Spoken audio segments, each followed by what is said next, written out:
Hello mga boss, good morning sa inyong lahat. This is me again, Boss Big Vlog, at muli nagbabalik for today's vlog. Sasali tayo ngayon sa Batangas Loop. Nandito kami ngayon sa Batangas at makita nyo na ang background namin. Ayan, swimming pool. Dito kasi kami naka-check-in dito sa Villa Piemonte Resort. Nakagirap na tayo ng ating balaklava, Gili, and then siyempre Batangas Loop to. Bubuksan natin ang bagong Sphinx Clubs na gagawin natin. Ayun o. Bago. Kasama ko nga pala yun. Talikod na yun. Boss Reed. Kasama nga pala natin siya sa kwarto. Dalawa na kami. Oh, may tag pa. Bagong bago. Alright, oh, you know. Doon na tayo sa tapat ng NBN Grand Hotel sa may Santo Tomas, Batangas. Dahil doon ang starting point ng ating day 1 ng Batangas Loop. Kaya tara, samahan niyo ko. Let's go. Andito na tayo ngayon sa starting point. Si Boss Reed, oh, mautak. Pasyo lang ang gamit ang butya. Mantala kami naka big bike. Pasyo. Ito yung mga Team Gili. Kunin daw natin muna yung number natin doon, tsaka ID number. Sige, sige. Nakuha na natin yung number natin. Ito 850 ang ating number. Sticker to, dinidikit ito sa ating motor. Alright, dito natin ilagay sa harapan. Ayun oh, Batangas Loop oh. So ito na yung starting point. Ayan, dito yung sa tapat ng NDN Building Hotel. So ito yung mga HPG. Shout out kay kuya, nakakuya oh. Alright, Gili helmet yan. Shout out brother. Ang ating mga kasamahan HPG na Marshall yan. And then dito sa part na to, yung first row, andito sila Jet Li. Gear up, let's go, gear up, let's go, let's go, let's go, let's go. Ayun oh. Busy silang lahat. Tapos ayun si Mayor. Ayun, si Mayor ng Batangas City. Ng Santo Tomas pala. Itong row na to, ito yung mga rider ng Philippine Motorcycle Tourism. And then dito ito yung mga Zebra. Shout out sa inyo lahat. Hello brother, ride safe brother. Mga iba't ibang grupo. Ako, ang motor ko, ito mga Team Zebra at saka Team Gili. Si Boss Reed, magkasama tayo. Nadaya tayo, nakapasyo lang. Mantalang tayo big bike. Grab na kami at ang aking motor ay merong plug ng Gili. Ayan, baligtaran yan. Mamaya iba na ang kulay niyan. Alright, take off na kami. Ayan na yung harapan. Let's go Boss Reed. Boss Reed oh. Nakapasyo lang. Kayang kaya. Ako lugi sa gasolina. Pero okay lang, enjoy naman dahil Philippine Motorcycle Tourism to. Siyempre maraming salamat sa ating mga sponsor. Sa ating Gili helmet, Sphinx Gloves, sa ating Future Eyes, ang ating langis na ginagamit na Dino Oil, at siyempre ang ginagamit nating gulong dito sa big bike ay ang ating Seneos It's My Tire. Pagdating naman sa iba kong motor, ang ginagamit ko ay Beast Tire. Alright, ride safe sa atin. Ang ating first checkpoint ay ito, malamang ito ay Malbar Shrine.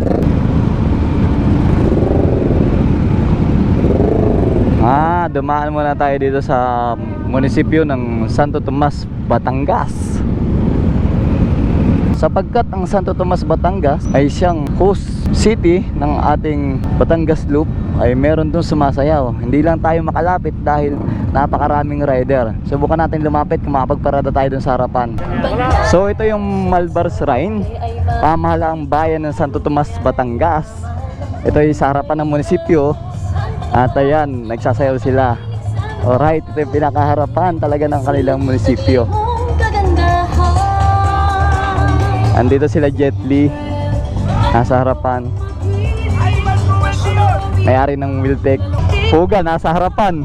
Ba't ka nasa harapan? Nasaan ba kayo? Ha? Nasaan kayo kanina? Likod nyo lang. Mga bayani.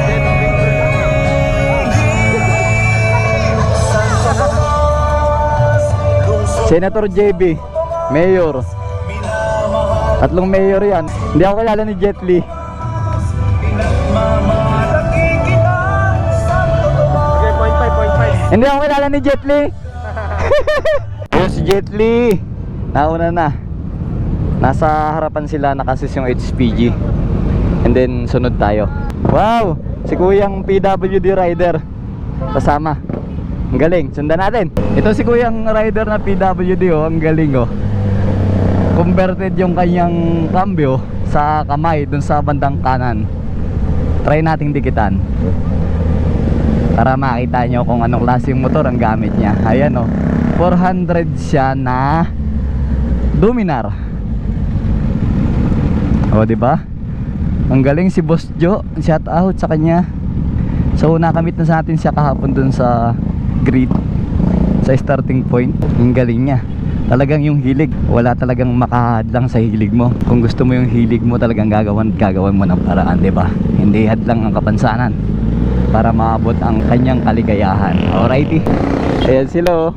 Alright, geng. Gumaganda na yung tanawin dito. Pababa na kami ng pababa, papunta dun sa lake, dun sa pupunta namin sa Baywalk. Banayad naman ng takbo namin. Although pa sa kalsada, nakakaputi na ako. Bumili ako ng kaputi kagabi. Siyempre, Sphinx gloves ang gamit natin. Ayun no, papunta pa lang kami, pabalik na sila. Si Princess. Hello. Ayan, bawat destination meron silang ginaganap na programa. Viñadero Baywalk. Yun, ang tamang pronunciation pala dito. First time ko rito. Pero parang napabalitaan ko sa gabi maganda rito. May daming mga nagtitinda. Welcome po sa Tanawan! Sakop na to ng Tanawan. Hinday rider, nababasa mo, bawal magkalat, pakalat-kalat ka. Oh, ayan oh, bawal magkalat oh. Tapos ikaw pakalat-kalat ka. Hindi na gets. So, andito na tayo ngayon sa Si Rendon!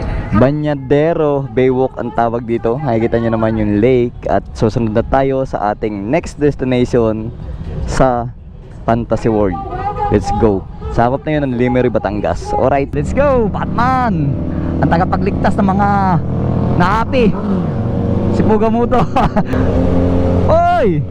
Si Papa P. At saka si Maine. Eugenio. Laro tayo, Marbs. May spider. Ay, si Yana. Hello. Si McQueen, pasok! McQueen!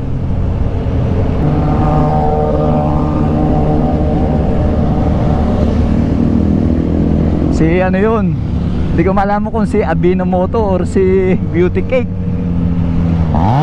Wow. Alright, ang ganda ng view. Ayan o, kita-kita. Saka makasama natin, ayun si Batman. Let's go. Ayun o, ang ganda pa ng daan. Kami lang yung dumadaan. Parang nakalaan sa atin, no? Buelo, Papa P, buelo. Dumudulas ang ano, sliding. Ang lakas ng motor ni Papa P. Op! Oh, tumatalon-talon. Ayun, tanaw ko ng highway. Ayun na, tanaw ko na. Doon sa ibabaw. Tapos kakaliwa tayo papuntang Fantasy World. Oo. Dito na tayo sa Municipality of Lemery, Batangas. Dahil ang Fantasy World ay sakop ng Lemery, Batangas. Ang dami ng mga rider na nauna. Last to arrive na naman tayo. Lagi na lang ganun. Kasi ini-enjoy natin yung mga tanawin. Kaya tayo mabagal magpatakbo. So ayan mga boss, andito tayo ngayon sa Fantasy World. Dito isa sa ating destination. Dahil nandito tayo, picture taking tayo, and then sunod tayo sa ating next destination sa Quebian Tunnel, or i-update ko kayo, Calatagan, Batangas. Let's go. Andito tayo ngayon sa maluwag na kalsada. So nagpapahinga ako, nire-relax ko lang dahil from dito papuntang Calatagan medyo malayo pa. Nakakasakop pa rito kung hindi ako nagkakamali, Nasugbu. Ito na yung pababandaan hanggang Calatagan. At yung sa likod ko, ayun, kung mapapansin nyo, ayan si El Presidente. So nag-uusap kami yan via dito sa ating intercom na GP10, Geely GP10 intercom na rider. Itong tulay na to, ito yata yung boundary ng Nasugbu at saka Lian. So Lian na to, pagkatawid natin ng tulay. Alright, and then after ng Lian, dire-diretso na tayo ng Town Plaza, Calatagan, Batangas. Ito na nga, hindi na ako nagkamali. Welcome to Lian, Batangas. Shoutout sa mga kasamahan natin diyang rider. Ang dami akong kaibigan ditong rider. At sa bahaba ng ating ride, nakarating na din tayo sa arko ng Municipality of Calatagan, Batangas. Didiretso tayo ng Town Plaza ng Batangas, And then kasama yun sa checkpoint na destination. Tapos mamaya pabalik dito tayo, Balayan, tapos Calaca, Lemery, Taal, sa Taal tayo pupunta. Alright, hinto muna tayo dito. Pipicture tayo sa municipality sa Arco. Dini sa tulay para magandang view. Are. Alright, ayan, Calatagan, Batangas. Napansin ko dito, ang gaganda ng puno. Magugulang na puno na. Tapos yung banda roon, bakahan. Ang ganda pagmasdan. Ito yata yung kay Subil eh.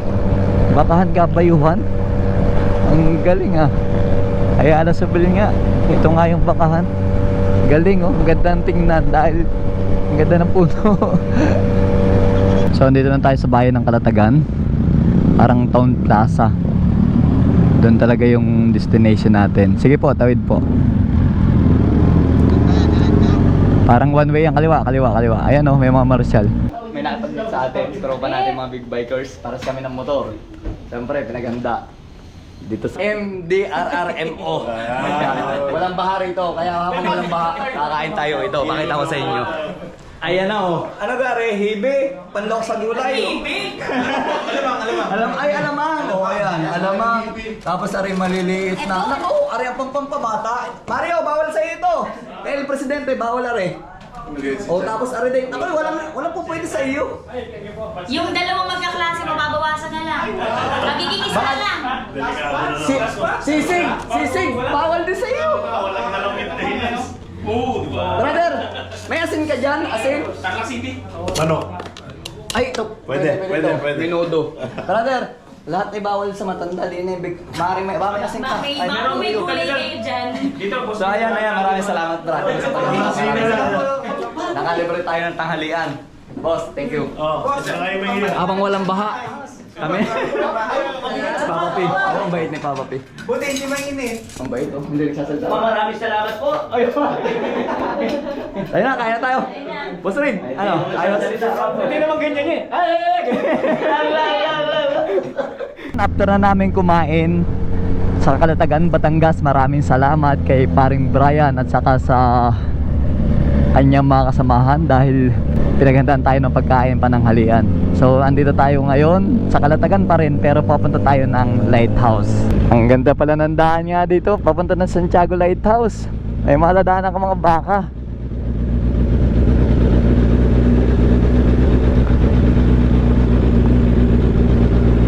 Gaganda ng baka, ang hahaba ng tainga. Indo Brahman. Ito na nga. Wow. May Coast Guard helicopter pala. Dito tayo sa malapit sa malapit dito sa helicopter. Ano kaya nalipad o display lang? Side trip to ng destination natin dito sa Calatagan. Nagpa-picture kami dito mga influencer ng Geely. Tapos pagpapapicture kami doon sa likod ng lighthouse, doon tayo dadaan. Mas maganda ron. Tara. Ang daming pipicture, ang ganda oh.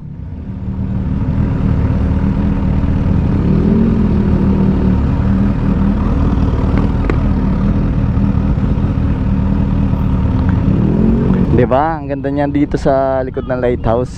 Kitang-kita na talaga yung Marinduque. Ayun yung mga bayan na yun. Tapos banda rito, Bataan. After ng lighthouse, pabalik na tayo ng Taal, Batangas. Dito tayo sa maligayang paglalakbay. Ayan yung Arco kanina ng Calatagan. Kakanan tayo dito. Baybay, Balayan, Calaca, Lemery, Taal. Yan. Ayan yung sunod na destination natin. Patatawid ko lang ng bayan ng Balayan, Batangas. At ito ay tinatahak namin to, diretso to papuntang Calaca. Napakaganda ng daan. Laging dalawang linya sa bare apat, ang lapat. Nakarating na tayo sa bayan ng Calaca. Alright, ayan o, Calaca poblasyon. So nandiyan yung mga palengke. And then dito dire-diretso, mahaba pa itong baybayin na to papunta ng Lemery. After ng Lemery, diretso tayo ng Taal. Doon tayo pupunta sa simbahan. Papapicture tayo doon. At nakarating na nga tayo sa bayan ng Lemery. Pero kami nakakaranas ng malakas na hangin. Binabayo kami. Yung mga lower sisi sa likod ko, apektado ng hangin. Parang may ipo-ipo eh. O pagmasdan nyo yung mga Yan yung punong yan, oh. Oh, 'di ba? Lakas ng hangin. Pero may mas malakas pa diyan kanina. Are, buko, buko. Oh, yan. Nag-request si Mario na hinto daw kami sa buko. Oh, buko, buko. Alright. Ako magpapatunay na malakas ang hangin dito. Totoo pala ang kasabihan sa Batangas. Malakas ang hangin. Oh, ayan oh. Kita mo, pinapako na. Ang yero, naangat. Lilipad. Yun na nga mga boss, nakarating na tayo dito sa Taal. Ang tagal ko nang hindi nakakapunta rito sa simbahan na to. At ito na ang ating pagkakataon para makapagpa-picture ulit. Siguro mga 10 years ago kung hindi nakakapa rito. Ayan, I love Taal. Ala papapicture tayo diyan. So nahirap tayong umakyat dahil medyo mataas. At ito nga pala ang simbahan ng Taal. Isa sa pinakamatandang simbahan dito sa Pilipinas. Alright, papapicture lang tayo. And then diretso na tayo ng Anilao, Batangas. The last destination of the first day ng Batangas Loop. Andito na kami ngayon sa papasok na ng Anilao, Batangas. At yung mga tangke niyan, kung hindi ako nagkakamali, tangke ng gasolina. Tangke pala ng Petron to.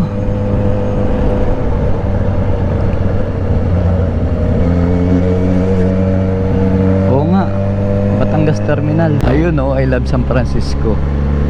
Ang ganda ng mga kurbada. Nagbablog ako eh. Oh, ayan na. Ay, buti nga lang. Ayan na. Sarap uwi. Ano yun?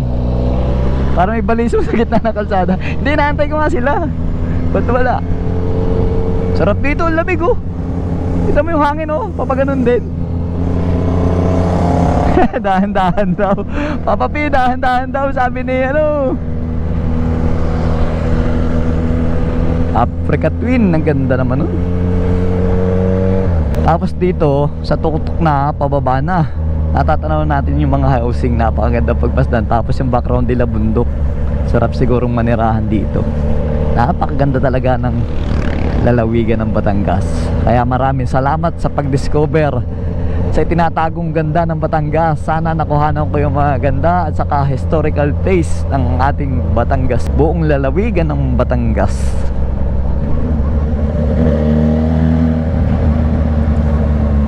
Nakarating na din tayo sa last checkpoint at last destination ng ating Batangas Loop na day 1. Bukas panibagong destination na ang ating mapupuntahan.